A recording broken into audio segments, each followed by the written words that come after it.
ఈ straight of Hormuz ఏదైతే ఉందో ఈ స్ట్రైట్ ఆఫ్ హార్మోజ్ గుండానే ఇప్పుడు ఈ చమురు నిల్వలకు సంబంధించినటువంటి నౌకలు ఏవైతే ఉన్నాయో అటు నుంచే రావాలి. దాని ద్వారానే ప్రపంచం మొత్తం మీద 20% చమురు ఈ స్ట్రైట్ ఆఫ్ హార్మోజ్ గుండానే రవాణా అవుతుందని చెప్పి మనం ఇంతకుముందు వీడియోలో అక్కడ చెప్పుకున్నాము, మళ్ళీ చెప్తున్నాం. అయితే ఇప్పుడు తాజాగా ఏం జరిగింది?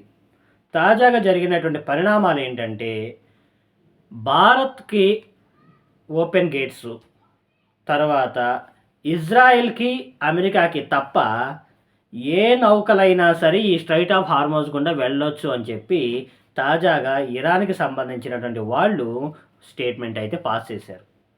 అయితే ఇప్పుడు దాకా ఈ స్ట్రైట్ ఆఫ్ హార్మోజ్ గుండా ఎందుకు వెళ్ళలేదు? అక్కడ ఉన్నటువంటి ప్రమాదాలు ఏంటి? ఎస్, భారీ ప్రమాదాలు అయితే ఉన్నాయి. మనం గాజా సినిమాలో చూసే ఉంటాము.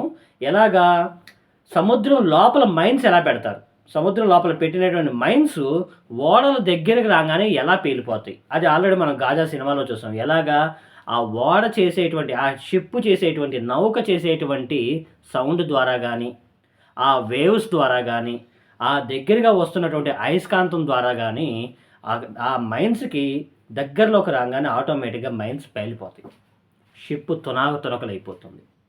సో ఇలాంటి సీ మైన్స్, ల్యాండ్ మైన్స్ లాగానే సీ మైన్స్ అంటారు వీటిని. ఈ సీ మైన్స్ని ఈ హార్మోజ్ జలసంధి గుండా 32 కిలోమీటర్ల చుట్టూ ఈ ఇరాన్ వాళ్ళు పెట్టారు. ఒకటి. రెండోది ఏంటి? చేపలు ఎలా అయితే తేలుకుంటూ సముద్రంలో అటు ఇటు తిరుగుతాయో అలాంటి బాంబర్స్ని పెట్టారు వీళ్ళు. తేలుతాయి అనమాట బాంబర్స్.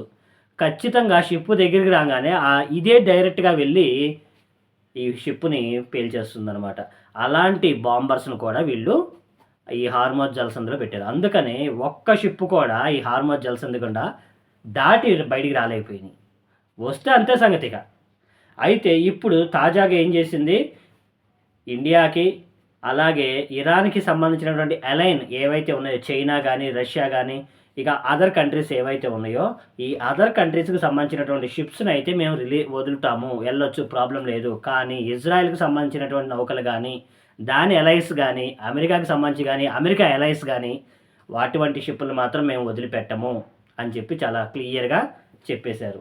అయితే ఇప్పుడు జరుగుతున్నటువంటి తాజా పరిణామాలు నిజంగా 3వ ప్రపంచ యుద్ధానికి దారి తీస్తుందా అన్నట్టుగా కనిపిస్తున్నాయి. ఎందుకంటే ఇప్పుడు దాకా చైనా కానీ, రష్యా కానీ డైరెక్ట్గా ఈ యుద్ధంలో ఇన్వాల్వ్ అవ్వలేదు. కానీ బ్యాక్గ్రౌండ్లో వీళ్ళకి ఇంటెలిజెన్స్ కానీ, లేదంటే ఆయుధాలు పంపించడం కానీ, ఇలాంటి బ్యాక్గ్రౌండ్లో హెల్ప్ ఏదో జరుగుతుంది అన్నట్టుగానే ఉంది. లేదంటే ఒక చిన్న దేశం, ఇరాన్ లాంటి చిన్న దేశం అంత పెద్ద పెద్ద దేశాలతో, అత్యాధునికమైనటువంటి టెక్నాలజీ ఉన్నటువంటి దేశాలతో హోరాహోరీగా పోటీ పడుతుంది. అంటే వీళ్ళకి వెనకాల ఏదో స్ట్రాంగ్ సపోర్ట్ నడుస్తుంది. ఆ స్ట్రాంగ్ సపోర్ట్ అనేది ఇంకా రివీల్ అయితే అవ్వలేదు. చూద్దాం, రానున్న రోజుల్లో ఏమైనా రివీల్ అయిద్దేమో. సో మరి ఈ వీడియోలో అయితే ఇంతే.